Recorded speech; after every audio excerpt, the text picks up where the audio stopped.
Wrestlemania 38 Sunday. We just finished the main event. Title unification match, Brock Lesnar versus Roman Reigns. I'm joined by Brad from New York. Hey Brad, how guys. you doing? Hey guys, good. All right, what'd you think of the second chapter of WrestleMania 38, Brad?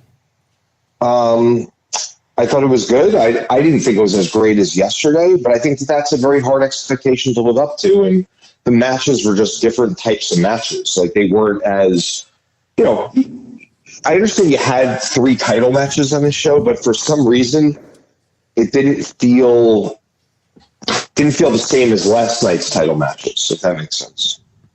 Yeah, the intensity tonight did not feel the same. There was a lot of celebrity matches, or at least two, and the title matches themselves, only one of them was a singles title match.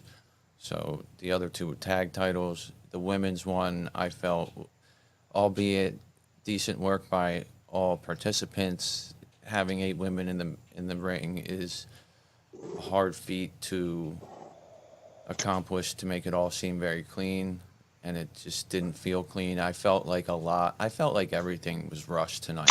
Almost every match could have used 5 more minutes, other than the Edge and Styles match, which, quite Could frankly, have used 5 less minutes. that match under delivered. They should have told them, um, you know, and listen, they work the in ring psychology well. I get it, and that's what they're trying to do. But at the same time, if you're going to do all that and the finish is going to be Damian Priest comes out of nowhere and distracts AJ Styles, and it leads us to Edge's heel faction. I don't see why we needed to have them hitting moves and selling for 2.5 minutes in between every single move.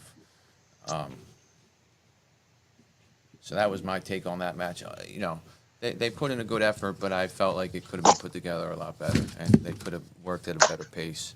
But Did we ever find out why AJ Styles was bleeding? that's the other thing. It looked like he had gone through a match before this match even started.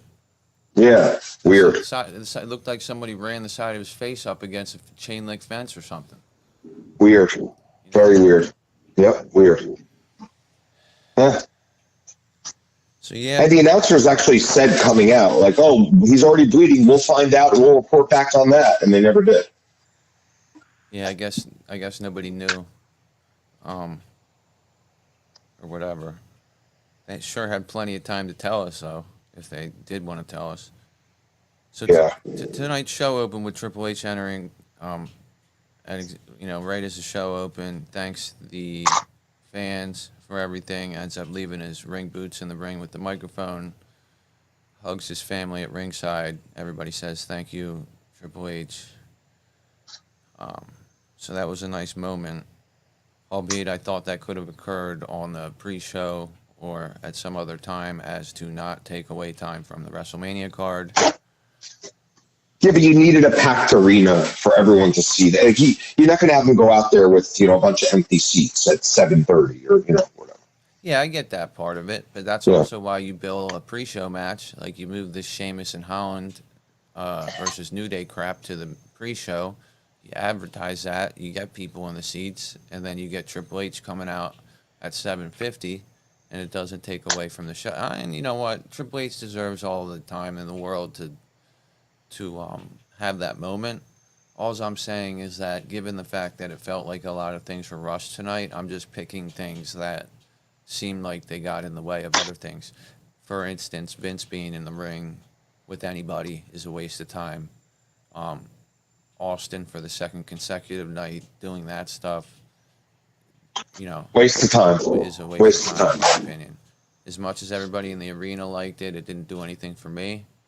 I get the nostalgia. I get why everybody loves him. I'm a fan too, of course, but I also have my limits to what I think is logical and reasonable and acceptable when I'm trying to watch a show where that RK Bro match that we're going to talk about in a second, it could have been a much better match than it was, and the whole thing just felt rushed. All these matches felt completely rushed. The finishes all felt like they came out of nowhere, which sometimes is good, sometimes is bad. What do you think of the opening match, RK Bro? Retaining I the title. I liked it, and there was a point where the crowd was saying, "This is awesome." I was compelled by it. I was into it, but I did feel like it was like 4 minutes too short. You know what I mean? Like it just maybe like one more sort of series of something would have been appropriate. You know, Yeah. I don't have any really that many complaints. I thought the way it ended was really cool. It was really appropriate. Yeah, Um, a lot of different crap happened in here. I mean, you had a point early in the match after Gable was hitting a bunch of lariats. They were beating down Riddle in the beginning. Um, Gable hit a Northern Light suplex on Ford or on Riddle, but Ford broke up that count. Everybody started getting in the ring, throwing everybody outside. Gable and Ford were isolated in the ring together. Ford went up for a huge dive at Gable in the corner, but he misses. He hit all four of the other guys who were outside. Gable went up to the top rope, hit a huge moonsault at everybody else that was outside, and Gable and Riddle got back in the ring. Um, Now Orton and Gable Orton's nowhere to be found. Riddle's getting double teamed. He gets a big slam after a blind tag to Otis. Otis starts working on Riddle, splashes him a few times, gets a rear chin lock, slows everything down. Montez Ford comes out of nowhere with a drop kick on Gable. Once he's in there, Gable monkey flips him out of the corner. Tries to cover him, only gets a near fall. So we had the big spot over the corner. Then later in this match, we had Ford going up to the top after everybody was kind of at the ringside area. Ford goes up top. Riddle's nowhere to be found, and Riddle comes out of nowhere, RKO's him off the top rope. Then we have Gable trying to seize the opportunity and hit a moonsault across the ring onto Ford because Riddle and Ford were both down, but Orton came up, hits an RKO on the splash, and that was your finish. During the match, we also had Riddle and Orton hit dual draping DDTs. They vipered up like they were both going to hit stereo RKOs, but Alpha Academy ripped them out of the ring before they could do that.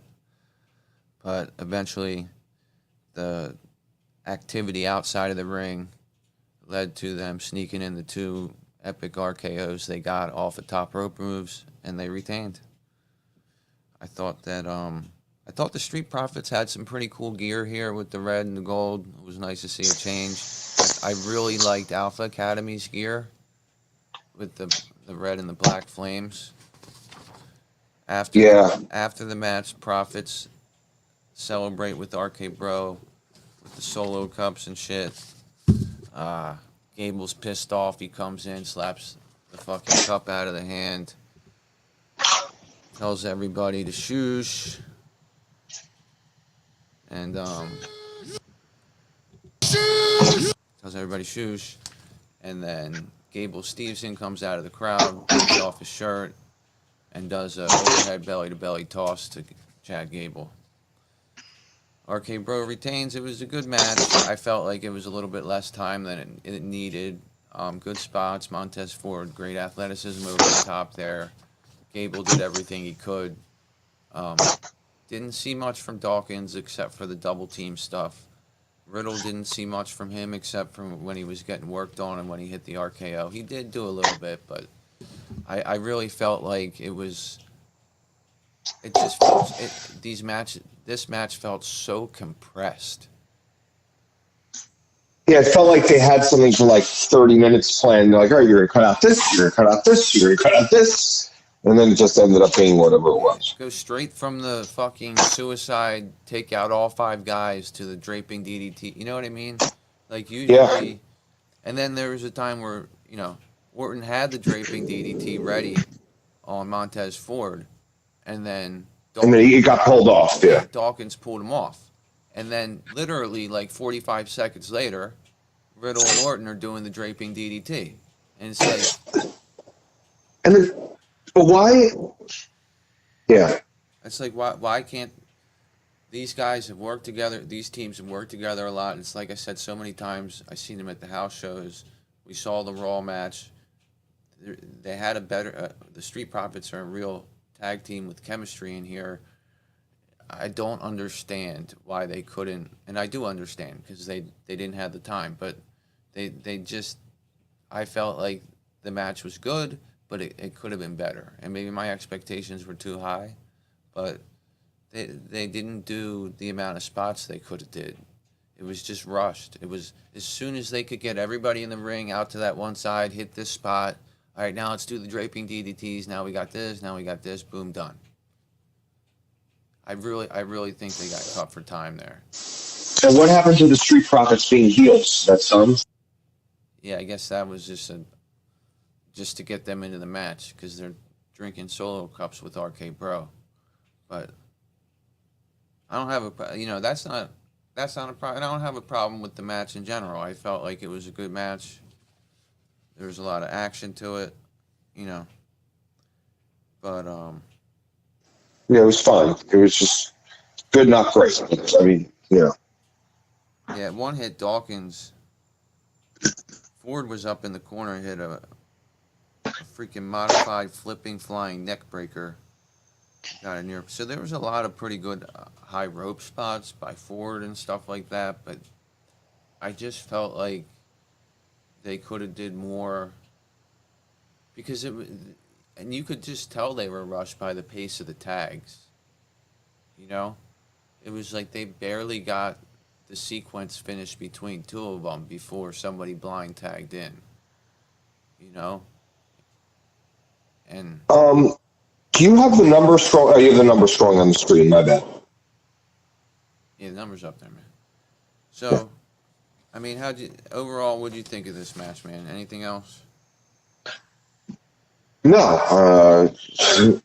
honestly, I thought it felt rushed. It was good. Randy Orton, was kind of the star of the show, and that's good. And I thought everyone kind of had a little piece of the action. It didn't feel like anyone was left out. Otis had a thing. Gable did some stuff.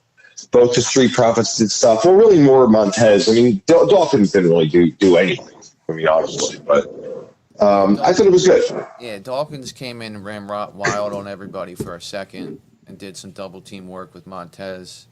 He was part of getting everybody out of the ring for those couple ringside spots, but other than that, Dawkins didn't do that much. Yeah. I thought it was interesting that the Street Profits didn't take the pin, but I guess that's why. I guess they had Gable take the pin so that Street Profits and RK Bro could do their little party scene, and then Gable could come in and break that up, and then they could have Stevenson come in and toss him. Yeah, I mean, honestly, there was such a huge emphasis this whole weekend on this Stevenson guy, and I understand, man. He's the next thing. They love him. He's a champion. I understand all that, and I'm not knocking the guy. It's just there was too much of an emphasis. I mean, 2 nights. I mean, he was featured in basically the same way almost that The Undertaker was featured both nights. Agreed? I mean, he was completely singled out by Stephanie McMahon. He was completely singled out tonight. Triple H singled him out, and then he got singled out for the match tonight twice. I mean, okay, like, fine. Like, he's another wrestler coming in. Like, great. But yeah, they just feel like he's a big part of their future. They feel like they signed him, while he was in college. He's 2-time NCAA champion. They want to put him over and bring him in hot. So yeah, whether or not I agree with you. That's another thing that was on the show that took up time that didn't need to. Yep. That after-match shit, if that didn't happen, if they just won the belts and then went back, then that all that time they took to do that could have been more false finishes, more spots, more falls.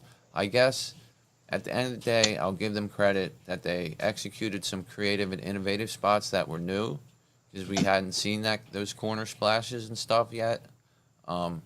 They didn't go back to the Tree of Woe, or not the Tree of Woe, the Tower of Doom, which is something that they easily could have done. So they tried new things, and I didn't mind it, but at the end of the day, I was really expecting this to steal the show, and it was a good match. I liked it, but could have used a little more time. And I will say that night one, part of the thing about when we're talking about night two may not have been as good as night one. Same as how the Rousey and Flair match might have been a decent match, but it had to follow so much other good shit that it ended up not seeming as good. So night two, having to follow a pretty stellar night one, ended up not looking so good. Yeah. So all right. Moving on, we had Omash and Lashley. Lashley had a star-studded entrance. He's literally on a pedestal, pyro going off all over the place. Comes out to a great babyface reaction, has excellent babyface timing on, all of his gestures and everything like that.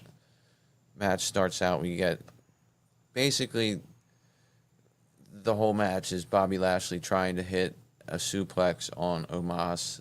Omash is controlling him most of the time. He's really slamming. He's just putting him on the ground with every strike. Lashley is getting lariated to the ground. He's beating the hell out of Lashley. Gets him in a bear hug a couple times. Lashley attempts a suplex. It gets blocked. Later in the match, attempts a suplex. It gets blocked. Eventually, he hits the suplex. Now, in the middle of this match, he had the Hurt Lock, and it was locked in, and Omash just grabbed his hands and powered right. I've never seen anybody get out of the Hurt Lock like that, and just threw Bobby Lashley down over the ringside area.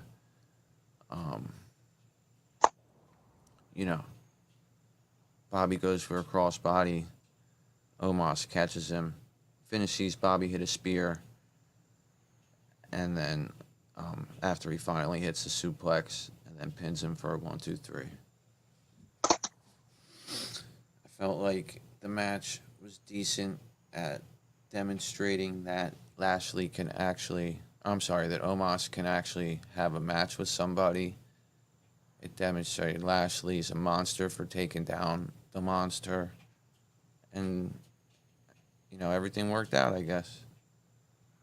See, I totally disagreed with the way that they did this, because I think I really think that you shouldn't have had Omos lose the air of invincibility. I think that like, for instance, I feel like, and I know you're going to say he's not ready, but I feel like you could have squeezed a pay-per-view match with like Roman and Omos in some, kind of, a Money in the Bank or something like that. Like, I feel like you could have squeezed out a pay-per-view out of this. Like, no one's beaten Omos. He even beat Bobby Lashley. He is enormous. He is unstoppable. Like, I feel like you could have squeezed something out of this. And, I don't understand why MVP wasn't there. That made no sense. But I just don't think it did anything for Bobby to win. And I don't think it does anything, obviously, for Omos to have him lose. Except for like, oh yeah, Bobby can be like, he can be beat. It's not a big deal anymore. You know what I mean? Like, they just blew it with that. I think they should have made Omos win. Yeah, I mean, short term, your take on that's the exact same thing I had. I thought Omos would go over tonight. I thought it was the right thing to do. It would, put him over an actual wrestler and a championship caliber one at that. And the loss wouldn't hurt Lashley, I didn't think. So I felt that was the easiest thing to do. But when you break it down in the ring, we saw Omos, grow a little bit as a wrestler in the ring. But the story was he can beat these guys that can't handle him. But when somebody can suplex him, he gets beat by the real wrestler. But Bobby Lashley's a top carder. This match did elevate Omos's standing because he went more than 30 seconds. So... Yeah, but it didn't do anything for any... Like, what I'm saying, you know what I'm saying? Like, you could have had Omos as this invincible Andre the Giant type of guy that you could have just squeezed out a cool pay-per-view out of him. And I don't see what it did for Bobby Lashley. Like, everyone knows how great Bobby Lashley is. I don't even think Bobby Lashley should have faced him if they were going to make Bobby Lashley win.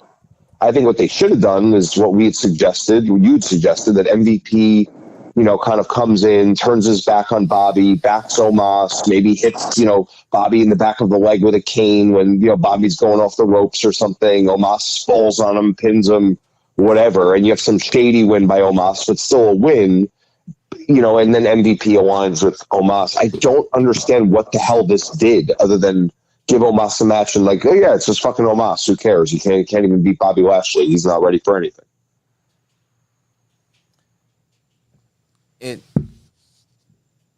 I understand what you mean. It got him on the big stage. He's with a big guy. He proves he can go longer. Great. But the invincibility thing is gone. That's why Andre the Giant never freaking lost until Hulk Hogan. You know what I mean? He's not Andre the Giant. That's the problem. They can't bill somebody as Andre the Giant when they're not. He's proven to not be that. And so we don't know where they're going with it. And so where they're going with it is, at this point, he's dominant, like a monster. But to a point. Yeah. And so, but he's got...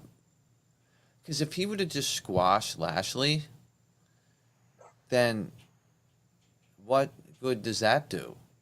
What the hell did Omos gain in squashing Lashley other than on paper he beat Lashley? Well, he gets wow, this guy can beat some serious talent. Now he's a force to be reckoned with. Yeah, I mean, I agree. I think that the narrative and all that you're going with is, to me, what they should have went with. But at the end of the day, the finishes and how the matches finish and how the wins and losses aren't necessarily what it is. It's how they get there. And I think how they got there was at least acceptable to what they're doing with Omos. Yeah, but you had the best idea with the MVP backing Omos because Omos can't talk. That's why Omos was better with AJ Styles in a certain way because AJ could talk for him. He needs someone to talk for him. If Bobby Lashley is not going to utilize MVP and MVP is not even going to come out with him at WrestleMania, and who the hell knows what's going on with MVP, but the point is, if MVP isn't going to come out with Bobby Lashley and be a part of Bobby Lashley's faction, then why not just team him with Omos and let him speak for Omos? It would have been so awesome. It makes too much sense. I don't think MVP's cleared for ring action. I think he's... Yeah, well, he couldn't have stood by the side of the ring with a cane? No. I understand that. I just mean, in general, the reason why we haven't seen him in a match or something. I don't know what the hell's going on with him. I don't know why he's not really Lashley's manager, but he's in the fucking splash graphic standing by. Right, he was in the graphic. Right, he was in the graphic, yeah. Yeah, so... No, don't get me wrong, man. I was in a way better mood after last night than I am tonight. Yep. And normally I'm very positive about things. About what WWE does. I think that they do a fine job, but I don't like a lot of things I saw tonight. I'm going to be brutally honest with you. Yeah.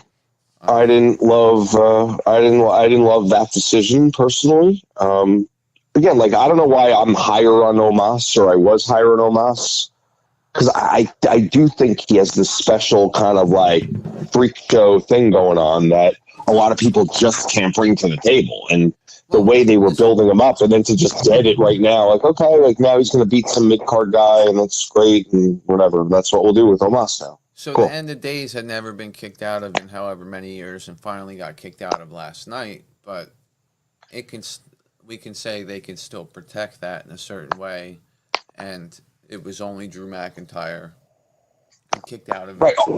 And so only the best guy, or only the best guy. If we can apply that same logic here, then it makes a little more sense, right? But it's also a guy who never lost. Happy Corbin's lost before many times. This guy hasn't lost.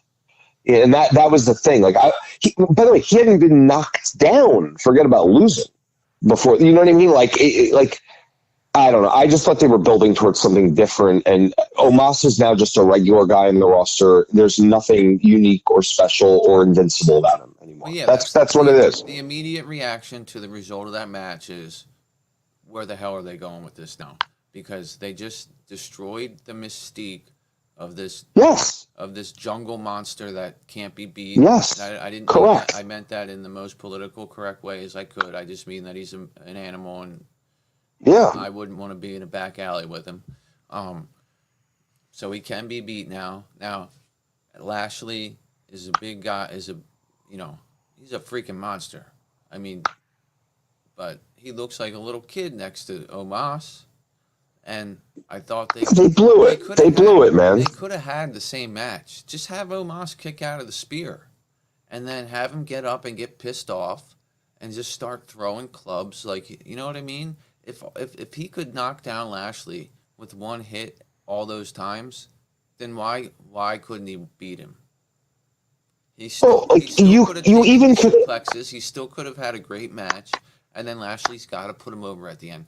That's what I do agree with you. Lashley should have went over at the end, but I accept what happened because I feel like the way the match played out got Omos over more than he was going in.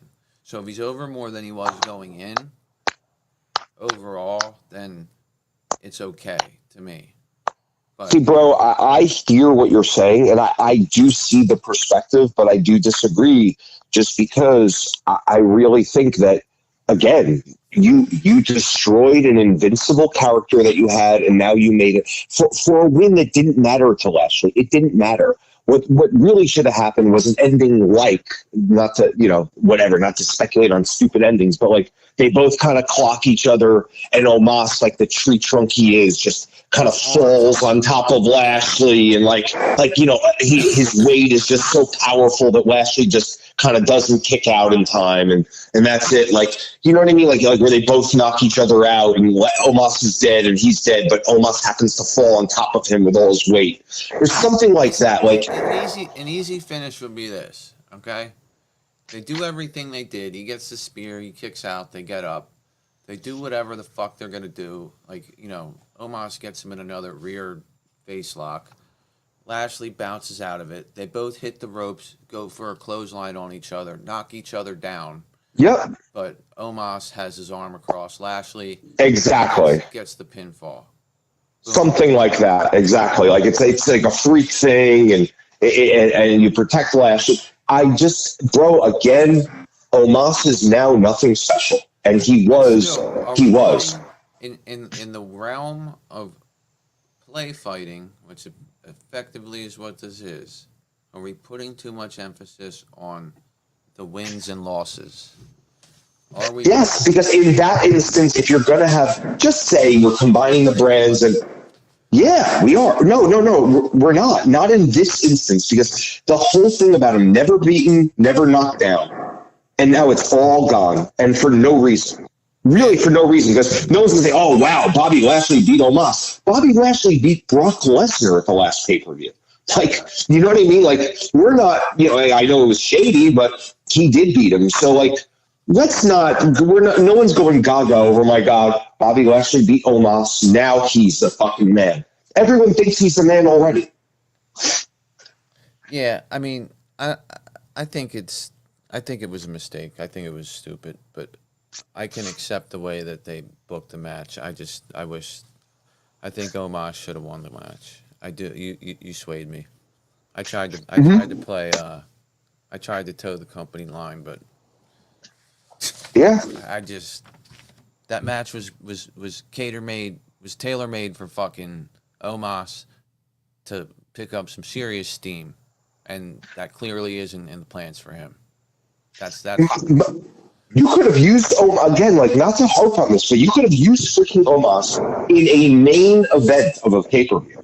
Not as the dynamic personality, and oh my God, he's a kind of great promo, just as this freak of nature that one day, he picks up Roman Reigns by the neck or something weird, and Roman walks out, the SmackDown ends with Roman looking at Omos in absolute shock, like, what the hell am I going to do with this guy? And honestly, I'd be wondering what the hell is he going to do with this guy too. You know what I mean? But now it's gone. It's done, man. And I hate it. And I could talk about this for the next hour, bro. But I really hate it. And it did nothing for Bobby Lashley. Nothing. No one thinks Bobby Lashley's a better wrestler today because he beat Omash last night or tonight. No, I mean, I don't either. I don't think that was necessarily the point. I think at the end of the day, the point is Omos can hang in a match. He can take moves. He's pretty good, but he ain't going to beat the Almighty. And that's basically what they told us. Yeah, I gotcha, and I understand what that perspective is and what they were thinking. But I just think it was completely wrong and completely stupid. Unless they're saying, hey, this guy Omos, we're never going to use him in that way, so fuck it. Right. That might be it too, man. You know what I'm saying? Like, I don't know where the fuck they're going with this now. They threw a wrench in it. Because I agree with you. You know, my prediction, the way I thought it out, was exactly what you said. I felt Omos should win. Omos should be with MVP. He needs a mouthpiece because... Also, bro, we need opponents for Roman, man. Like, they're going to need opponents. And yeah, there's only so many times you're going to be able to do Drew McIntyre and then who else, and then who else. And you're going to need Omos one of these times. And I'm not saying he can't get back to something. I'm not saying that. But I just think in the next, 3-4 months, they really could have used him for something. And now it's like, God, whatever. Again, this is something that really bothers me. All right, well, let's move on. What was next? Zayn and Knoxville? Yep. All right, so we had Zayn and Knoxville in this match. Zayn hit Knoxville with a haluva kick right out of the gate. He starts stomping down Knoxville. They roll out to the ringside area. Cole reminds us that it's a anything goes match like 5 times before they start doing anything that has anything to do with anything goes.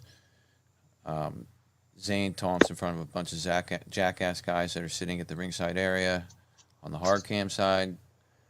Throws Knoxville into the barricade, smacks one of the jackass members, taunts him. Knoxville comes out of nowhere with the fire extinguisher, discharges it in Zayn's face. And then he goes under the ring, picks up a trash can, gets some crutches, a stop sign, throws all that crap in a ring. But during this time, it distracted him. Zayn took advantage of that. Regained control of the match, throws Johnny Knoxville into the ring, empties out the trash can, starts laying out Knoxville with a clean cookie sheet. Then he hits him with the trash can in the corner of the ring. Zayn goes under the ring to get more weapons, finds a table that's laced with mouse traps. Zayn tries to get back in the ring, but runs into clapping trash can lids being held by the hands of Johnny Knoxville, ring in his head. Then he beats him over the head with a stop sign, sets up a table in the corner, tries to suplex Zayn into it, but Zayn reverses it and hits an exploder suplex into the table on Knoxville. Zayn goes for a cover, gets a very near fall, goes to set up for a haluva kick, but Knoxville blows an air horn in his face when he comes at him. Zayn takes Knoxville down. But then a guy that they call Party Boy enters the ring, starts stripping down into a thong. And boy, did I want to see this guy get his freaking ass kicked. I was saying throw him into the table of mousetraps. I don't think that guy should have been a hero at all. He was killable. My God. He was disgusting with his ass cheeks. He was disgusting. At this point in the match, I'm like, oh my God. Like, what are they doing? No, I wanted to see that guy killed. Like, literally. Yeah, I get it. I had the heat. I just wanted to see him get killed. I was trying to enjoy the show and everything, but at the same time, man, like, what the hell? Yeah, I mean, his ass is hanging out. He's wearing like a thong. Distraction. Why this one? No, that guy. Look, I don't want to go through the individual moves of this match because we'll be here for 3 hours. But the point of the matter is that I actually found this match to be entertaining. Yeah, eventually, Wee Man comes in there from under the ring, brings in a thing that's got like a boot on it that kicks somebody. Sammy tries to get away from these guys. They hit him with that swinging booby trap eventually. Sammy gets into the ring. He goes up to the top. Knoxville grabs him by his balls with, I think... Oh, disgusting. Yeah, sent him over the top rope, into the mousetrap table. Jackass guys threw him into the ring, put him in a giant mousetrap. Knoxville got on top of him with the mousetrap closed and hit the one. No, dude, the funniest part was actually the hand, that huge giant hand. Well, that was funny. I know it's hard when you tell me not to say any more of the move, so I just No. I'm not telling. I just the hand was very, very funny. Like that was like a highlight to me. Like that was really funny. Right. But so, but Zane or Knoxville had some kind of remote control he was setting off booby traps with, and at one point, he hit a button and a hand flew out and smacked Zane right in front of the announcer's table.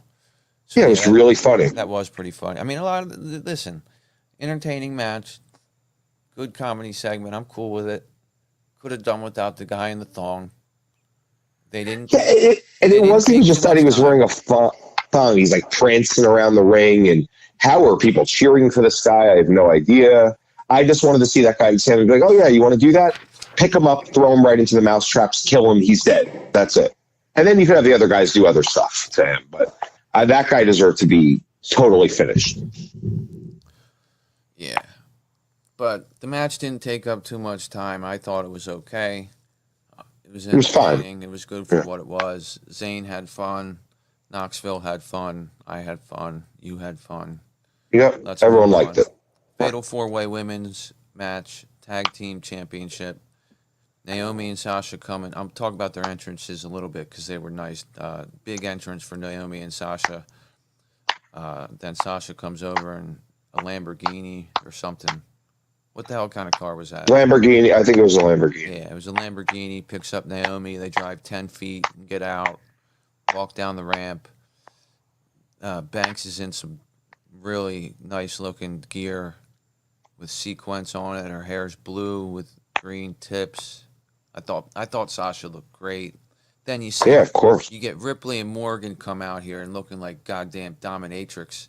Oh, they looked. I said the masks. They looked horrible, and I it made me like them less. I did not like the way they looked at all. I agree with you.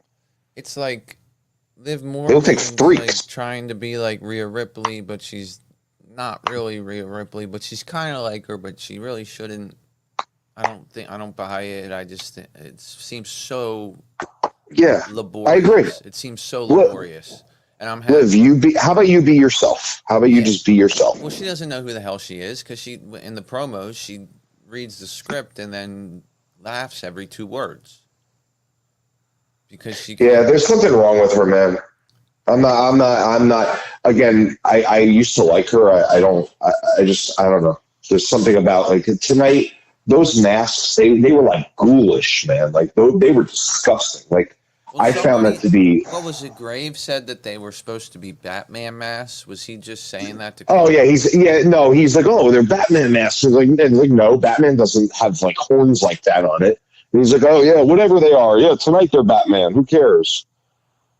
Yeah, they were really looked like something out of Hostel or something, but stupid. Baszler and Natalya come out here next. Baszler had some nice new pants on tonight, a nice leather jacket. Natalya had a pretty good looking one-piece singlet on as well. And did absolutely nothing. Nothing the whole match. The only thing that I felt like they did was take some hits on the outside, and they did one sequence that looked like they were setting up for a heart attack, but instead Baszler hit a running knee on Sasha Banks. Sasha Banks did most of the work in this match. Not going to go through the whole thing because it's late, but we did see almost all the women get a little bit of action, but it was mostly a woman against another with everybody out, lots of blind tags all over the place, everybody coming in and out of the match. And then when they all did get in, there was like probably 2 or 3 times where everybody got in the ring and just cleaned house. But at the end of this match, Ripley eventually hits a Riptide on Naomi. She went for a pin, but her partner saved her. Then she goes for Riptide again. They break loose. We got all the women inside. Ripley gets sent into the ring post. Baszler hits All right, so Baszler and Natalia are in the ring, double teaming Naomi. I just messed up there. Ripley went for a riptide. Naomi got out of it, sent her out of the ring. Then Natalia and Baszler are working on Naomi. They whip her around. This is the spot I was talking about. They hold her there. Baszler runs the ropes, hits her with a drop falling knee. They try to cover, but then all of a sudden the champs come in and break it up. So there was a lot of near falls in this match that Vega and Carmelo broke up, but then by the end of the match, Carmelo's in there with Naomi and Sasha. Naomi hit Sasha with a big ass roundhouse kick to the face, and then an assisted face buster from the top rope with Carmelo on her head, and Sasha from the top rope. They easily pin her for the 1-2-3. You know, not the cleanest match ever. They got That was sloppy. Yeah, I will say they did have a Tower of Doom spot where they did 2 Tower of Dooms, and that was impressive to see them try that, and it sort of came out of nowhere. I think on one side it was Naomi, Baszler, and Natalia, and then Ripley brought them down as the base of the Tower of Doom. And then on the other side, they had the strong base of Liv Morgan trying to bring down Banks and whoever the hell else was in the match. They had the spots in this match. The right team won. The finish was nice with them, getting Ripley out of there, because Ripley was clearly, throughout the match you could tell Ripley was the biggest threat to them. She hit a riptide for a near fall at some point in the match. There was a lot of near falls, but you could tell they were going to get broken up by somebody. None of them seemed that dramatic to me.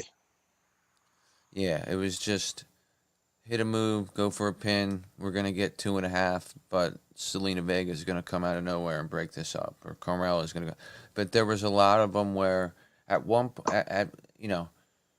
once we got probably 5 minutes in the match, we had a lot of people on the outside, and it was basically Sasha working with somebody else. And so when that stuff happened, when a lot of those pinfall attempts, it would be Vega or Carmella coming in trying to save their title. But eventually, it's the champs that got pinned. Carmella was the right person to be pinned, and Banks was the right person to pin her. So I didn't have a problem with the finish. I didn't necessarily have a problem with the match itself. Like the spots, could have been cleaner. I think, again, we don't know what kind of time they're working with. Outfits, I thought, were innovative, but this was about. I honestly think this is as good as they're going to do. So it's nice to see 8 women on the show and only 1 have to get pinned. But you tell me what you think. Yeah, I just didn't love it. I've not a lot of great things to say about it. I didn't think it was horrible. I did think it was nice seeing how emotional Sasha was after the match. Actually, that was like my favorite part, to be honest with you. Like seeing her like genuinely looked like she was actually crying. Unless she's just an amazing actress, but it just seemed like she was her first WrestleMania win ever. Yeah, but she was. Yeah, it was nice to see that, and that was my favorite part of the whole thing, without question. Everything else about it, I could have done without. I didn't love it. Didn't think it was great. Didn't think it was that exciting. Thought it was very sloppy, and that's really about it, honestly. Yeah, I mean, Kyle, I was talking to him before the show, and I somewhat agreed with him. These women's matches where they have executed it well have been good. When they don't execute it well, it's a mess. I think they did what they could here. They didn't seem like they had a lot of time at all. It was very centered around Sasha.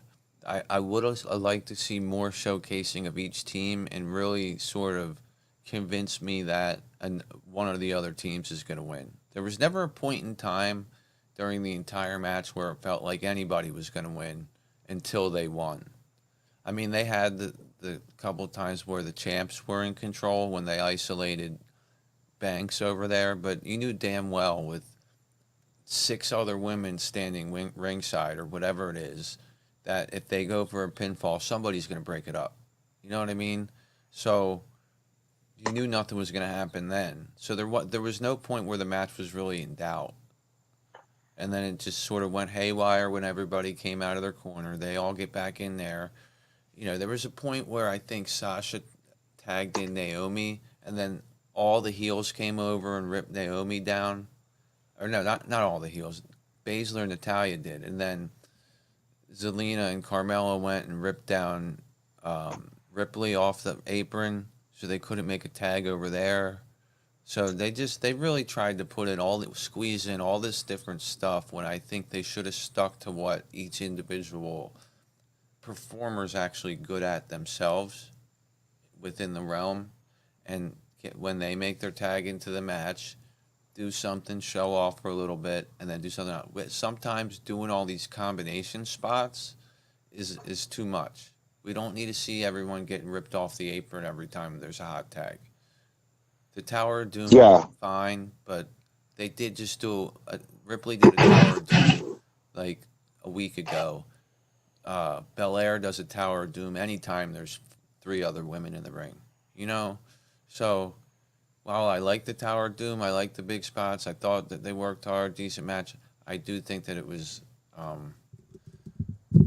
sloppy, and I would have rather seen a cleaner match. And honestly, I would have rather it just been Banks and Naomi versus Vega and Carmella. Definitely would have been way better than this. No need to put the other teams in. You could have had just a feud with Liv Morgan and Rhea Ripley somehow. You know, if you wanted to do that, had some match with them. But it got them onto the WrestleMania card. It got the positive. Here's my positivity about this match: the right people won. Okay, the right person got pinned.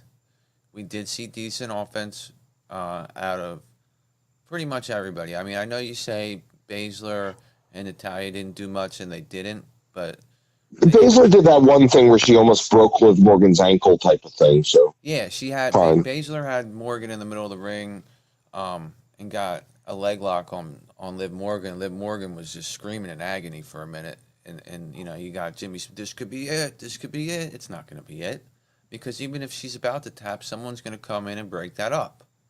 And that's the thing with these matches. It's like there's interference that's allowed to happen.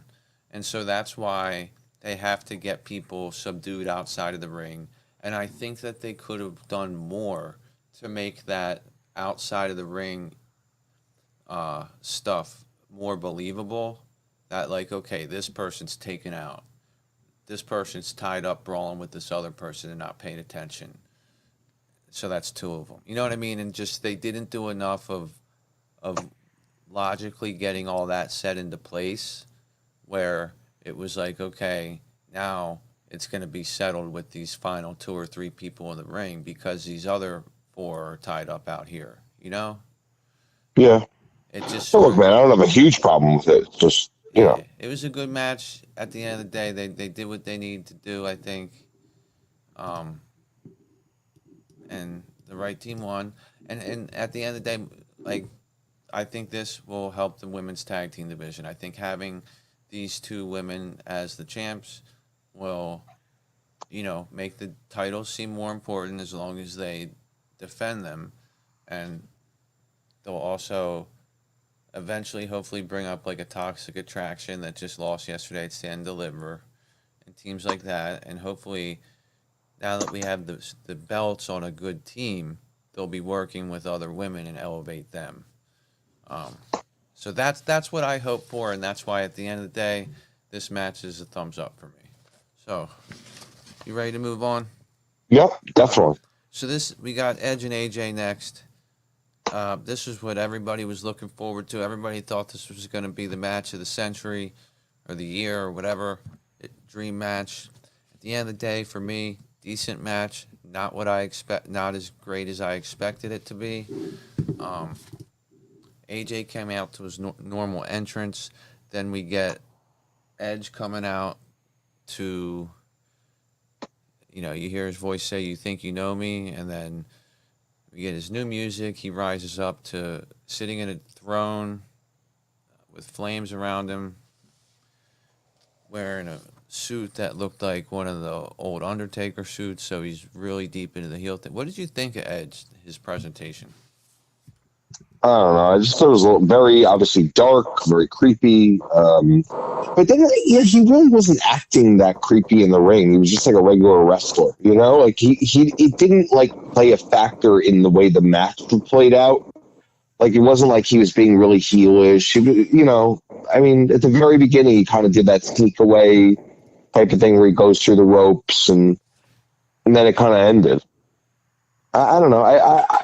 Again, not to knock it, but I really expected, I thought this was going to be like, these are two of the best wrestlers in the world. This is going to be, just this really amazing, well thought out, exciting match and thing you haven't seen before. And it ended up being, to me, not anything that great.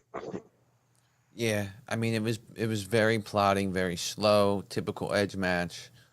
Guys hitting moves, then both of them acting like they just got in a car wreck. Even the guy who delivered the move, we got to wait a minute and a half for him to get back up and do something else. Too slow. I don't mind them starting out with like the lockups and the chain stuff and the mat wrestling. And honestly, they did start that way, and people liked it. They got a couple good reactions from the fans because they were working pretty hard. But then I just felt like it got slow and repetitive.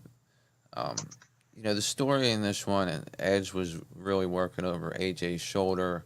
AJ was working over Edge's back, I think, because even when AJ finally hit the springboard 450 moonsault, which he missed, I think, 2 times before he finally hit it, he hit it on Edge's back, and then he flipped him over, tried to pin him, only got 2.5. But the finish of the match saw AJ go for a phenomenal forearm, and then he just sees Damian Priest. Damian Priest is shown standing ringside with a weird look on his face, sort of staring daggers at AJ, and AJ looks at him, gets distracted, and then Edge basically gets him inside. Or no, Edge sets up goes for the forearm, and Edge spears him midair, pins him 1, 2, 3. And I felt, I mean, it wasn't really that distracting, like he just kind of looked at him like, okay, like you're standing there. What are you going to do? I don't know. Whatever. I get it. I get it. yeah. I mean, like I said, I guess the point of the match was to cement Edge's heel turn, and cement this faction thing. Don't know that they need to start all that shit tonight with the faction stuff. I would have rather the focus been on the match itself, because that's what I think we all expected it to be. And I don't know. It was just too, especially after you see, I'm watching 6 men in a triple threat tag team match, 8 women in a fucking tag team match, and they're all having to rush through everything. And then I got these 2 guys out there, albeit 2 of the best and 2 of my most favorite, out there taking 10 minutes to hit 2 moves. Yeah. It's just that's the sort of thing. And I understand the different styles of match. Believe me, I'm not a fucking idiot. But I think that, and I understand Ed is older. I understand it. But it just didn't seem, it seemed very disjointed. I can say that. Yeah, it seemed like almost like they didn't go over anything with each other. It was just kind of like, all right, we'll do some things and we'll eventually get to this. And It it reminded me of Seth and Cody's match, but not as good. Yeah, it did. But not as I good. totally agree. Very similar. Styles going for the style clash throughout the match, finally hits it. Edge kicks out of that. So that was a big moment in the match. Obviously, hitting the 450 moonsault finally was nice. Styles had some nice moves. It was really a back and forth match, and Styles was in firm control up until that distraction. And that's the other thing. It's like Styles really had Edge down, and ready for the forearm, but then he hits him with the spear of death in midair, which was a nice spear. That's another thing. It was good. The one thing about this match is like when I saw a spear, I was like, holy shit. So, the finish was okay. The Damian Priest shit, I don't think was necessary. If you take that out and have this match and speed it up a little bit, not bad. Totally. Yeah, so looks like Edge has got a fact. Who do you think the next person besides Damian Priest will be that will join? I don't know. I have a feeling. This is gonna have something to do with Cody for some reason. Like it's gonna be like he's gonna have like a good guy faction, and Edge is gonna have his bad guy faction, something like that. Like it might even be AJ Styles and Cody teaming up against Edge, Damian Priest type of thing. I could see something like that, right? Yeah, AJ Styles. They're all on Raw. AJ Styles and Cody would fucking kill Damian. Like I also feel like Cody's going to be very selective. Like it just sounds like based on his interviews, like he doesn't want to work with like an Omash. Like he's going to want to work with like people that he really respects, like an AJ Styles. Yeah, and I think or Rollins or Edge. Like those are going to be the types that he's going to want to work with. He's not going to want to work with like trying to think of someone on Raw like I don't know. I'm trying to think of someone on Raw that's like. Oh, he'll want to work with Owens or Lashley, or if Big E was still there, he'll want to work with Roman. He might. He probably wants a championship. Yeah, he doesn't mind people like Sheamus even, or McIntyre. People like that. Those are the guys that Cody should be positioned with. If he's wrestling. Yeah, but I think he's going to team up with AJ Styles on Raw. I think I'll say like your Edge, what you did was despicable. Damian Priest, your buddy, screw him, something like that. I mean, listen, I like factions because no problem. It adds another layer to the story. It adds another thing that can happen. You know what I mean? When you have a faction, at any time, somebody from that faction can affect whatever fucking match it is, and it gives creative so many more things they can do. Yeah. So if totally agree. Yeah. So we get Edge defeating AJ Styles with a nice spear after he counters the phenomenal forearm. Interference by Damian Priest, or a distraction, I should say. But other than that, I would say it was a decent match. It was probably on par for what it should be. I think everybody had higher expectations than they should have for it.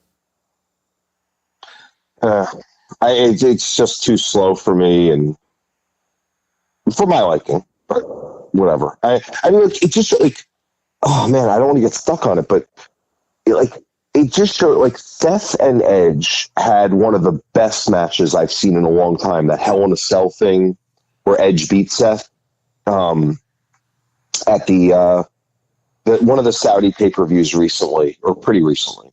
And that was freaking great. I mean, it was so good. And like, I don't know what that says. I don't know what that means. Does it mean that Seth has an ability to make the match better just by his mere presence? Or does it mean that Edge just maybe lost a step over the last few months? Or does it mean that AJ and Edge wasn't a good pairing? Or does it mean AJ's not what he used to be? I don't know. Yeah. I mean, I don't know. I honestly think that at the end of the day, it's more of a thing where the styles, no pun intended, weren't what we were looking for in this match, and how they chose to play it out. If this was a babyface Edge, which is what you saw against Rollins, I just think that Edge is trying to do the heel shit too much right now. And so that factors into his timing in the matches and the slowness and all that shit. And I just think that, and I really do think that the Damian Priest thing left a sour taste in anybody's mouth who was watching this match. For me, at least. Did that not kind of piss you off that was the ending? Yeah, because like it's like this. He didn't mean. No offense to Damian Priest, I wish him well, but he doesn't mean that much right now. Like he wasn't even a guy that was supposed to have a WrestleMania match, like let alone affecting the end of this huge match, and also being someone that had no history with anything. It wasn't like, oh, like him and Edge had a thing over the last few weeks, and he just kind of popped in again. Like it had nothing to do with anything. Just like, yeah, I want to join up with you. Okay, like, yeah, I ruined that match for AJ Styles. Cool, we're a team. If he's the person that's going to cause, like, if AJ's so distracted by this guy, why the fuck isn't AJ jumping down off the apron and saying, "What are you doing here? Yeah, What's he exactly. just looking at him for?" And then if he is just going to look at him, why would he not make sure that Edge wasn't in the right spot for the form? And that's the whole thing with that. It's like, okay, so Edge baited him into the spear, but would Damian Priest being there even matter? Because AJ has to wait for Edge to stand up anyway. Right. So I don't know. When I saw him, I was just like, man, the match is over now. Like I thought he was gonna I thought we were gonna get some near falls at the end, and then. Well, just imagine these two veterans going at how are we going to finish this epic match that we're going to have? How are we going to finish this out? Oh yeah, let's have Damian Priest look at you. Like it was that like I don't know. Like I just don't know how that's okay. You know what I mean? Yeah, no, Like after all that stuff that they probably went through to like try to create a great match and an epic match and then just to have it be that, like I hated that, man. Wow, Whatever, let's really move on. We're really shitting on this night too, aren't we? Wow. No, I don't think I love the WWE and I love everything that they did this weekend. I give them an absolute A. Yeah, I wouldn't give it A plus, but I give an A, and I loved it. Kyle said he gave last night like an 8 out of 10. I said I gave it a 9, which is massively high. Like we were both talking about this. Like a 5 is like, okay, it's good enough to where it didn't piss me off, you know? So last night I gave it a 9. Today I would probably give a 7 or a 7.5. Like, I would be like I thought last night was almost a 10, to be honest with you. Like I really thought it was almost a 10, and I think tonight was like a 6. So like overall it's like an 8. Fine. Yeah, tonight was not a bad night. It was just. They had a hard act to follow last night. They had matches tonight that just weren't going to be the same way. They had matches last night that were matches that even I said, hey, this looks like a shitty match on paper. It's going to be good. Like the McIntyre Corbin. I've been saying that forever. And it was. And then Lynch is always going to give you a good match, I think. So is Belair. And then everything else. So... so they should have put Bianca and Becky on tonight and moved like the Sami Zayn match to last night. That's something like that. Or the Styles match. Something should have been yesterday, and something from yesterday should have been tonight. Yeah, you needed. Yeah. I mean, if you could switch 2 matches right now, and the next match we're going to talk about should have never fucking happened, and that's the one that I think. Because Sheamus reportedly backstage got fucking pissed off just at the fact that at the amount of time that they're on the WrestleMania card, and he's pissed off that they had the least amount of time. Then their match get cut. He gets pissed off about that. Then he lobbies for their position today. They still have very little time. You know what? You've been around for 15 years and haven't done shit now. Have your match on the fucking pre-show because your lackey injured the dude that would have made this a 3-on-3 match and actually made it interesting. Correct. And give more time to the matches that actually matter today because, like I said, the triple threat tag match, more time, that match could have been match of the year. Okay? Like it was a good match for what it was. I didn't get that much into it. I thought it was great. I was jumping around and I thought it was wonderful. I thought, the Riddle RKO, best RKO Riddle's ever hit. The the Orton RKO, one of the best he's ever hit. So the Montez Ford spot, I mean, I don't know how anybody can fucking jump and fly that high. And then Gable follows it up with a 450 crossbody. So I don't have a problem with that stuff. I don't have a problem with the Banks and Naomi. I don't even have as much a problem as you do with Lashley and Omos. Where I start. Oh, me neither. I liked it. I liked Lashley and Omos. I thought it was entertaining. Again, just didn't like the decision. Yeah. And then Edge and AJ Styles, I've been watching Edge since I was a little kid, so I like, even if his match isn't good, I like seeing him. And AJ Styles, I've been watching forever too, so I really, I'm just like everybody else that really wanted to see this match. I wish they would have delivered better, man. And I wish they would have had a different finish. I think it's the finish that pissed me off. I expected it to be a slow-paced match. The one thing commentary's talking about the fucking people popping their shoulders back in like every match. Did you notice that? Yeah, they did. Yeah, they were. Yeah. What the fuck are they talking about? Who the fuck? Going back to your point about well, they were doing it with Roman, right? But with Sheamus, like, he needs to understand, like, dude, your story just isn't a compelling story because one of the biggest people from that group is now out, and it's not your fault. It's just not something people are as invested in, and therefore we have to like cut it a little bit. And how do you not understand that? Right, and Sheamus is generally a company guy who does understand that. I think that since he's been told he's got a faction and a push, and then they're getting cut, he just might be getting.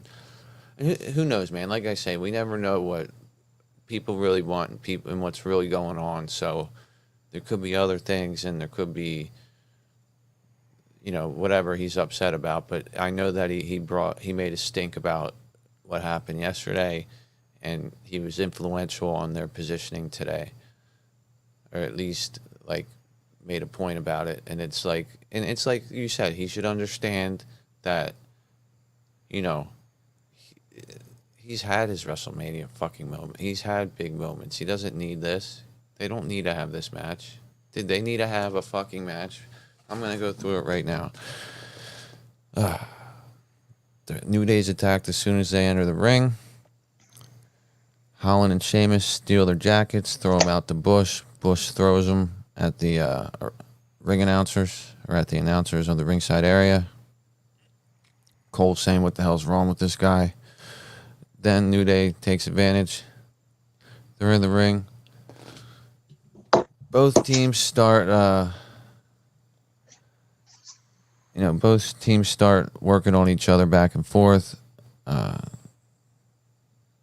Sheamus is sent to the wrong side. They're working on him. New Day is. That was all before the fucking bell rang. Finally, the bell rings, and Kofi hits a Trouble in Paradise right out of the gate on Holland, but Sheamus breaks up a pin. Woods throws Sheamus into the announce table. Butch is trying to attack Woods, but Kofi gets in the way. Kofi and Woods double team Holland. Woods drops. Woods goes for a big spinning kick, but Holland lariats him. Kofi goes for an axe handle slam off the steps, but Shaman Brogue kicks him. Holland goes for a back suplex, but Woods flips out of that. Sheamus comes in there. Brogue kicks Woods. Sheamus hits another Brogue kick, and then Holland goes for the Northern Grit. Ends it 1, 2, 3. On Xavier Woods. So Sheamus came in, Brogue kicked both of the New Day, and then Holland slammed him, pinned him. Butch comes in to attack him, and Sheamus and Holland had to hold him back. The one thing I liked about this was New Day came in wearing new gear, and that evidently was the same shit that Big E wore when he won the championship. Seinfeld inspired stuff. So. Whatever, that was pretty cool. But other than that, the match was a waste of time. What do you think? Yeah, just move on. All right, so we got that match is done. Now we got the main event. Then you had Pat McAfee. Oh, we got McAfee and fucking Theory. Jesus Christ. and Vince. And okay, so you talk about that one. I thought the match was great. I thought this was actually the best match of the night. The crowd was going berserk for this match. Really. I mean, look, you could say whatever you want about it's not a wrestler or it's not like a professional thing. Or I just thought it was great, man. I thought Pat was amazing. He was doing backflips. He's getting out of the way of shit. He did suplexes that look as good as any suplexes anyone else does. I mean, he did a suplex off the top rope. He did. Pat was. How could you possibly have done any better? My question is like, who's better, Pat or Logan Paul? Who did better as the non-wrestler? And that's a really, really, really tough thing to figure out. I think they were both amazing. I gotta say Pat, just because of the way the crowd was reacting to him. Like, that crowd was nuts. That was the most energetic the crowd was the whole night, other than at the beginning of the Brock and Roman match. Like, they were berserk at the beginning of the Brock and Roman match. The crowd was at a fever pitch for McAfee. I mean, he comes out to the Dallas Cowboys cheerleaders, bringing him out there. He's got the but it wasn't even just that. Yes, they were chanting that, but it reminded me of the way like Apollo Creed came into Rocky IV, if you know what I'm talking about. Yeah. Like, it was so much showmanship. Like, it was just so sick, man. It was incredible. Listen, and Pat was... He was probably loving that, you know? I'm happy for him to get that moment. Not that happy about everything that happened here. I thought the match he had with Theory was good itself. If it ended there, cool. I thought, really, honestly, when Vince took off the jacket and then put it back on. Yeah, you're like, all right, cool, it's over, yeah. Yeah, I thought he was just going to tease it, and I was like, okay, good. Go back, get out of here. I don't want to see this. And it's not that I don't want to see Vince. I mean, hats off to the guy for being nearly 80 years old and doing that shit. But at the end of the day, man, like, it was cringeworthy watching it. It really was. I was like, when he took that, when Austin tries to give him a stunner, and he can't even stay in place to take it. You know? And we haven't even gotten that far. So, you know, this match goes back and forth. Theory's hitting backbreakers and going for falls out of anywhere. A lot of this match was one guy hitting something on the other one, getting overconfident and posing about it, and then the other one taking advantage there. More importantly than anything else, though, like, I do think Austin Theory did a great job because everyone really hated him in the crowd. And, like, that's what you want. You know what I mean? Like, you want people to be pissed at you and giving you the finger and hating you. And he was such a jerk. And, you know, I'm reading on this forum that you and I are on. People are writing, I hate Austin Theory's guts. Yeah, that's the point. That's what he's supposed to, you know what I mean? Like, it's not like, oh, I hate him. No, you're supposed to hate him. You're supposed to want him to lose. The worst thing you could have is no emotion towards someone. And that's not good. These people in these forums are like, wait a minute, I don't like this. But I guess that's what they want us to think, right? And I'm like, no, he's a baby face. You're supposed to like him. You're just nitpicking about something right now. And then they'll complain about it. Oh, I don't like her haircut. I don't like the way she says this. Why are they making fun of the city? Because they're a heel. What the fuck? The Austin Theory was when he was posing on the ropes and came into the ring and everyone was booing him. He got the biggest boo reaction of almost anyone, the whole WrestleMania. Do you agree with me? Am I wrong? Did I hear something or see? He listen, Theory's got the I'll tell you the one thing I can criticize about Theory. I don't like his ring attire. He has the same shit, just changes the colors. I wish he would wear something different. That's the only thing I don't like about him. I think his timing on his heel work is outstanding. I think he understands how to fuck with the crowd. He understands how to well, tonight he was... Sorry to interrupt, but tonight he was talking more than he normally does. He was saying to the crowd, oh, shut up, you losers. Oh, shut up. You guys are morons. I'm the man, pointing at himself like he normally doesn't do that as much. He does it more towards the opponent. This time he was really going at the crowd too a lot, and that was really good. Well, what other match has he ever been in that had that much crowd heat? Oh no. But when he comes out on Raw and he gets sort of a minor boo and he's messing with someone or whatever, like he doesn't say to the crowd like, "Oh, you shut up, you're a bunch of idiots." Like Kevin Owens does that stuff. You know what I mean? Yeah, you know what I think this really was at the end of the day? Obviously, high hopes for Austin Theory. Obviously, he's a blue chipper, bright future. Not a lot of things to dislike about him, other than for me his ring attire.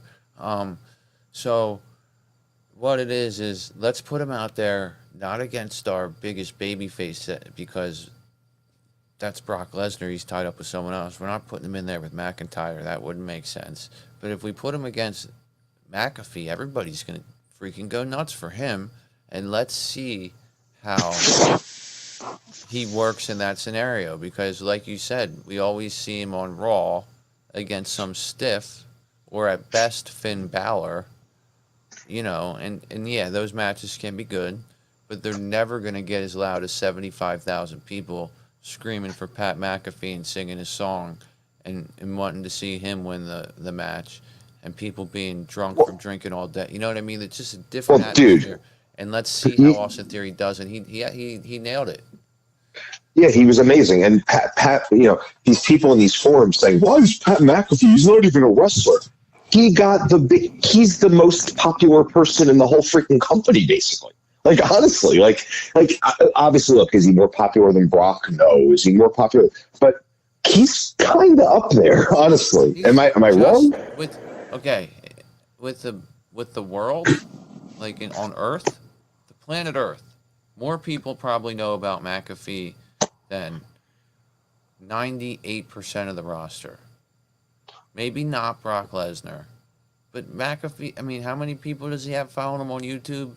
How many fucking Colts fans are there? How many NFL fans are there?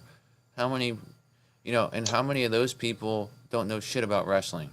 I mean, I'm on here talking with you about wrestling because no one that lives remotely close to me gives a fuck about it. You know what I'm saying? So or no one that that gives a fuck about it. Let's put it that way. Yeah. That's what I'm saying. Or that you know of. I mean, a lot of people are also like secret wrestling fans because they feel, whatever. Yeah, we can get into that. There's a freaking stigma that, we're all a bunch of freaking geeks because we like wrestling. But also, it's also like it's violent. It's, it's, it's just, it doesn't make sense. Why'd they do that? That doesn't seem real. Well, it's not. But, yeah, we get all kinds of stuff in here. Theory actually hit some good movesets on him. We see McAfee hit a Hurricane Run at one point. Looked really nice. And he did everything perfect. Yeah, I'll go back to that Edge and Styles match because the one thing I did highlight is when Styles did hit that splash, that was a picture perfect moonsault that he hit. The 450, that was beautiful. That he landed on Edge's back. Beautiful moonsault off the springboard. So, match a little bit better just because of that. But anyway, in this match, we end up having McAfee going up top. Takes a little bit too much time. Theory moves out of the way when he goes for a splash. Vince laughs at him. Then McAfee ends up getting a superplex. Eventually, we're going for the ATL as Theory. Theory's trying to put away McAfee, but McAfee slides out of it and then puts him in a crucifix roll-up for the 1-2-3. And that ends that match. McAfee wins. Crowd goes wild. Crowd is going unglued the entire match, though. It was raucous in there while this was going on. I mean, when he posed before he went for the Swanton and missed it, it was just... The place was going nuts. He had one of the bigger reactions of the whole weekend. He had, again, man, the crowd went crazier for McAfee than almost anything the entire weekend. And that tells you everything you need to know. I agree. I mean, and again, that's why I haven't And by the way, I appreciation. was I was completely captivated by this match. I was not captivated by some of the others. Captivated. Didn't want to miss a second of it. Like taking my leg really into it, like very into it. And that, you could just tell when it's a good movie, your attention's all on it. When it's a good TV show, your attention's all on it. When it's a good match, you're there. And this felt really, really good. Yeah, I felt like McAfee and Theory did what they needed to do. McAfee looked good. Theory did the heel shit good. McAfee went over, got the crowd happy. Then we get to our next part. We get Theory, pretty much putting his tail between his legs, going to Vince. They're at ringside talking for a little bit. Vince teases that he's going to enter the ring, puts his, looks like he's going to take off his jacket. Then he puts it back on, takes a couple steps, then he takes the jacket off. Then he starts loosening up the tie, takes the tie off. Then he takes the dress shirt off and he's got the black wife beater, same that he used to wrestle in, on. Gets in the ring. There's a freaking referee in there. Commentary pointing this out to us over and over again. And they start a match. Now tell me what you were thinking when you saw McMahon start this match with McAfee. I just didn't know how Vince would even get through it, and I was kind of like, oh man, it's going to take more time to get to the Brock Roman thing. That's honestly what I thought. I wanted it to be over. I didn't want to see it. Yeah, I was feeling the same exact way. I was like, all right, McAfee and Theory, good match. I'm a little bit pissed that my prediction went wrong and Theory won, or Theory didn't win, but regardless, I liked the match. It was fine. And then Vince does this stuff. Now, when he was teasing it, did you think it was going to happen, or did you think he was going No, to... I thought he was going to take off the jacket and then he put it back on. I thought he was going to walk back with Austin Theory. I thought he was going to just scold Austin Theory for losing, and that was going to be it. Yeah, that's exactly what I saw happening. And of course, we didn't. He gets in the ring, has the match, does some really freaking weak clotheslines to McAfee, which McAfee, was a good sport about selling. He basically sold everything. He was just laying there letting Vince do stuff to him.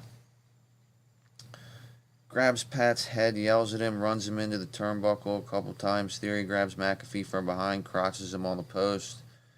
Vince eventually gets a Dallas Cowboys football from Austin Theory. Teases around the ring that he's going to punt it into the crowd. Eventually does a really weak punt from about 2 feet away into McAfee's face, covers him up, pins him for the 3 count. So, officially Vince defeats Pat McAfee in an impromptu match. What'd you think? Yep. What do you think about that? Or did you already say what you think? Yeah, whatever. It's just I didn't think it made much sense. I mean, Pat just beat up. I understand Austin Theory did some stuff to him, but Pat just beat up this young wrestler who's really strong, and then he's just getting beat up by this old guy. I didn't think it made much sense, but okay. Yeah, it was like, okay, is Vince McMahon the Incredible Hulk that he gets that pissed off? He's like, so what now between him and McAfee? I think I don't know, man. I just hope it's the thing I was thinking is I hope that this doesn't spill into can Pat still broadcast? Because Pat didn't broadcast the Roman match, which is a big downer to me. And I hope it's not an ongoing story where they have tension and does Vince even want him working for the company anymore? And And then hope, he's off for a month and has to wrestle at Backlash and win on a fucking pink slip on a pole match or something like that. yeah, something like that. Yeah, I hope it doesn't turn into that. I agree. I would like to see it just. I'm okay with having put Theory in this spot where he's with a mega baby face and have him, see how he does. Build up his heel cadence there. He did that very well. Let's move on now. You know what I'm saying? Get Theory working with Balor for the U.S. Championship. and put McAfee back where he belongs on the table. Hopefully, Boogs comes back soon so McAfee can stand on that table. Yeah, You know what I'm exactly. saying? Exactly. That's what I care about. So after McMahon wins this match, him and Theory start hugging each other in the ring like two freaking homos, and you know, two freaking. They have a bromance in the middle of the ring. They're talking to each other, and immediately we hear Stone Cold Steve Austin's music. He comes out, uh, starts talking to McMahon. They're pointing at Theory, shooting some looks at Theory. Austin walks over to Theory, stuns him. Theory stuns this stunner like a champ. He flew up in the air, popped out of the ring. I mean, I haven't seen anyone sell a stunner like that since The Rock. Oh, it was so good. I mean, The Rock used to like flip up vertical and get his legs stuck in the ropes and stuff like that. He took this stunner and flew up 8 feet Like in the a air. rag doll. Like a Yeah, rag doll. beautiful. And exactly. So they put another one of them makes the point. Put him in this spot. You got babyface McAfee, then you got super freaking all-time babyface Austin, Stone Cold Steve Austin coming out. See how he takes a stunner. See how he takes to this. He did well. Austin Theory did an excellent job tonight, I think. So stuns Theory, looks good. Drinks with Vince a little bit. Then he stuns him. Vince can barely stand up to take the stunner. Takes it into the ropes. Now, I bet doing it by the ropes was kind of part of their plan, but I don't think it was part of the ropes for Vince to nearly stumble over. But anyway, No, he just kind of lost his footing or whatever. Yeah, we don't need to talk about it. It's just whatever. yeah, so stuns McMahon. Then McAfee comes in, drinks with Stone Cold, and then he freaking stuns McAfee. Everybody goes nuts. Everybody's going nuts for this awesome stuff. Does his four corners thing again.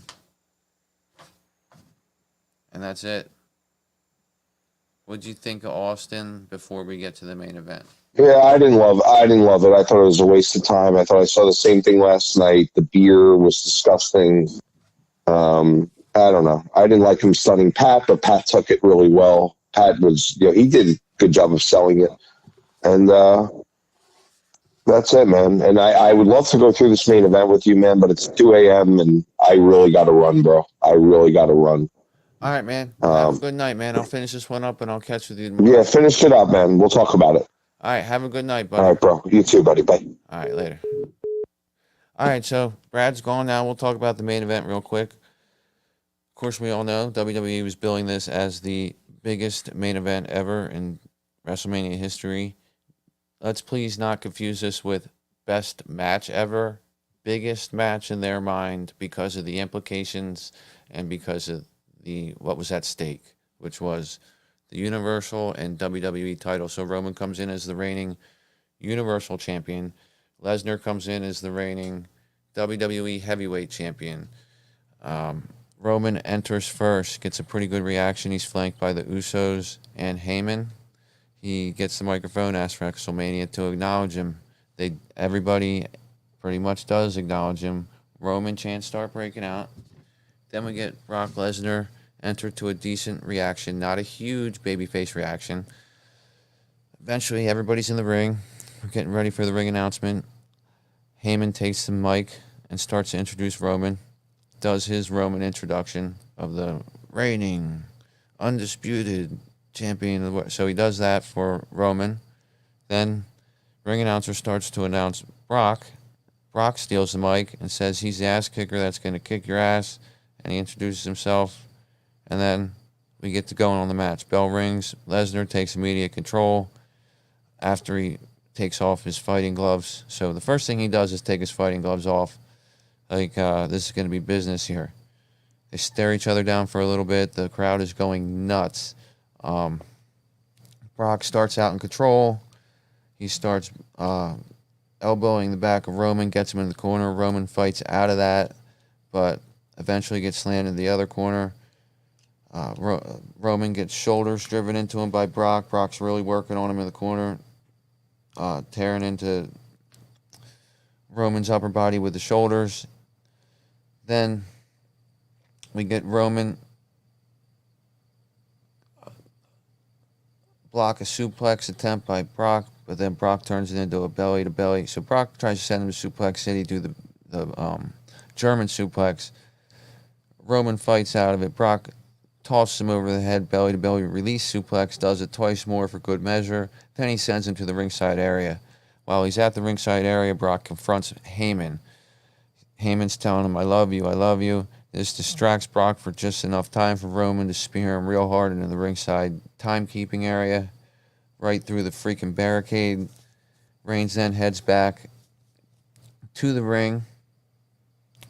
Brock is trying to beat the 10 count. Gets in just at 9. I thought it was almost going to end in a freaking count out. Then Reigns is waiting there, hits a spear out of nowhere. Well, not out of nowhere. He was waiting for Brock to come back in. So as soon as Brock enters the ring, Reigns hits a spear for a near fall. Then Reigns starts stalking him, hits a Superman punch. Stalks him even more, hits another Superman punch. Then Lesnar starts laughing as he gets up. He goes for another Superman punch, but Lesnar catches him in midair, throws him in a German suplex, picks him up, throws him in a second German suplex. Then gets up to 5 German suplexes in a row. So he's throwing Roman all over the place here. It's looking a lot like WrestleMania 31 all over again. Looks for an F5. Roman slides out. He hits another Superman punch. Roman goes for the another spear, but Brock catches him in midair and hits an F5. Very close fall. Then goes for another F5. Roman rakes the eyes, slips out, pushes Brock into the corner, slams into official. Now we got a ref bump. The official's out. Heyman throws in the Universal title belt. Lesnar is reeling. As Lesnar gets up, Roman slams him with the Universal tight in the head. Lesnar's knocked out.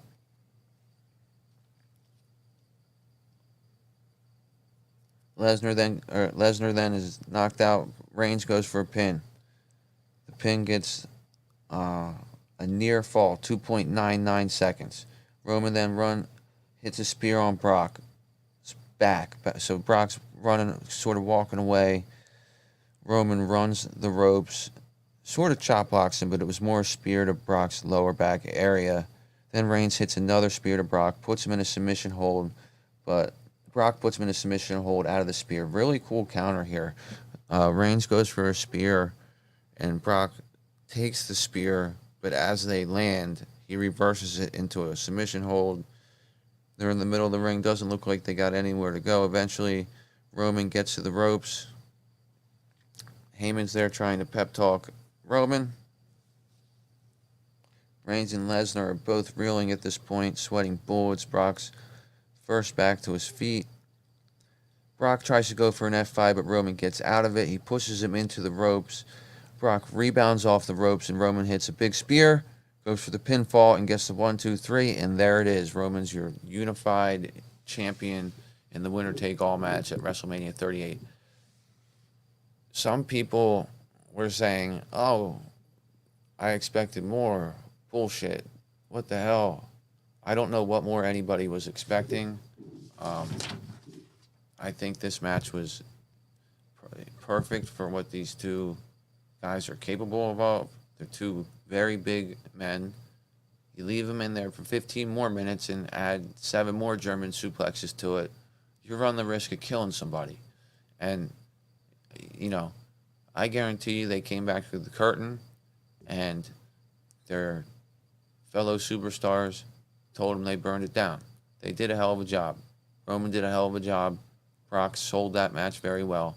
The finish was very good.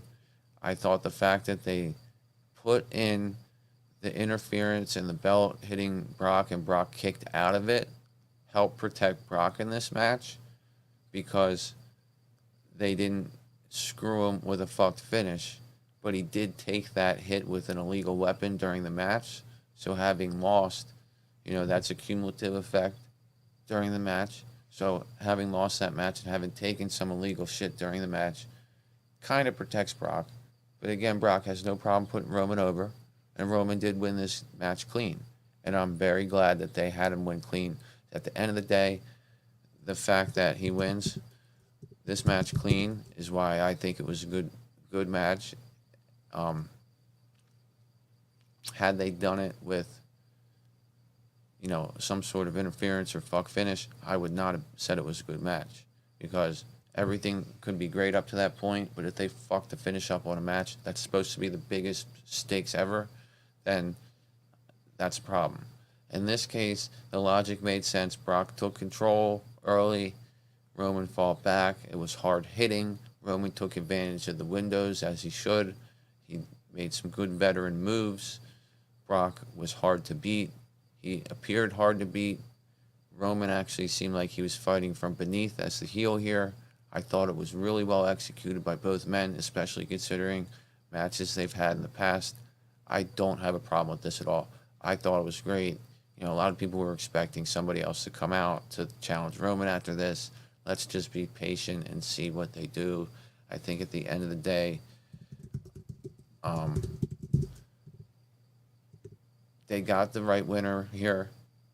The finish wasn't a total screw finish to Brock, and we should appreciate that. Both men worked hard. The crowd was going nuts. Was it a shorter match on the shorter side? Sure. But again, two big guys like that aren't going to work a 27-minute freaking Tokyo Dome special. It just doesn't happen. It's going to be a slower paced match, and sometimes if it's hard hitting and quick hard hitting, it's got to wrap up a little bit quicker. But at the end of the day, I really felt like they delivered on what I expect. They got physical. It was hard hitting. Brock Lesnar looked scary as far as the way he was coming after Roman, and the things that Roman did to win were believable. He hit that big spear through the barricade. That's something we know that has hurt Brock Lesnar in the past. Lesnar didn't just go down to one finisher. We had multiple Superman punches, multiple spears, a belt to the face, another Superman punch, another spear. So it took a lot to put Brock down, and I think that was, a well laid out match. I did not have a problem with it, and I think that, there's a lot to look forward to here. Now we got a unified champion. What's going to happen with a new belt? Is there going to be a new belt? Is Roman going to feud with both belts with different people? What the hell is going to happen? Now we got new tag champions. What are they going to do? Are they going to elevate the women's tag division? RK Bro retained. See what more kind of stuff they can do. Edge now has a heel faction. That's pretty exciting. Theory elevated, did a good job. I'd like to see him and Finn Balor in a program here. I don't want to see him beat Finn Balor, but if he does, I don't have a problem, because I know he's got a big future. I really enjoyed WrestleMania Night 1 and 2. Probably enjoyed overall Night 1 better, but tonight it wasn't bad at all. Night 2 deserves praise. People get low expectations for things, and then they're very high gratitude when it turns out pretty well. And then we get our hopes up for Night 2, and our gratitude's lower. But for me personally, when you look at it objectively with the appropriate expectations for what it was, they delivered on what they should. Were things a little bit crammed and clunky? Sure. But with the main event especially, it was executed good. Roman is the unified champion now. It wasn't a situation where it was a total fuck finish and Brock got totally screwed. And at the end of the day, Brock ended up looking somewhat strong. So I don't have a problem with it. I think they did a good job tonight, did WWE. I think their WrestleMania weekend was great. I hope you guys all enjoyed it. Please follow me on Twitter at BeyondMattWWE. All the shows we got are in the archives. We did a lot during WrestleMania weekend. We'll do some more tomorrow. We'll be back for live after Raw tomorrow. And subscribe to the YouTube page, like it, hit the bell for notifications, and I'll catch you guys later, man. It's getting late. I'm out of here. I really hope you guys enjoyed WrestleMania. I know that a lot of things tonight people sort of had some issues with, but I thought at the end of the day we should be happy with what WWE did. No other promotion's going to put forth an effort like they did, and we can all complain about certain parts out of it. I'm going to do that too, but at the end of the day, I think that both were positive events. I'm glad I watched both, and you know, I think that there's a good year ahead of us for WWE content. And I'll see you guys tomorrow. Have a good night.